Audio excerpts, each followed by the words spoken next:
আসসালামু আলাইকুম, কেমন আছেন? ভালো। স্যার আপনি কোন স্কুল থেকে এসএসসি পরীক্ষা দিয়েছিলেন? আমি দিয়েছি উত্তরখান কলেজের স্কুল। যাক মাশাআল্লাহ, পরীক্ষা কেমন হলো? ভালোই মোটামুটি।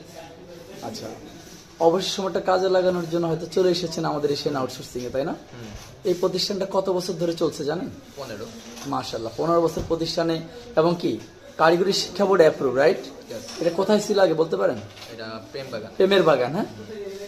রেবনের পিছনে প্রেম বাগান ছিল, রাইট? কিভাবে জানতে পারলেন এটার অ্যাড্রেস? আমার আব্বুর কাছ থেকে। বাবার কাছ থেকে আপনি জানতে পেরেছেন, থ্যাংক ইউ। এখানে দুটি কোর্স যতটুকু জানি আপনি সম্পূর্ণ করেছেন। কেমন শেখালো স্যাররা, ম্যামরা? ভালোই। ম্যামরা স্যাররা কেমন আচরণ করলো? একদম ভালোই, মানে মোটামুটি ভালোই। একটু রস ও সরি পজ করছি। হ্যালো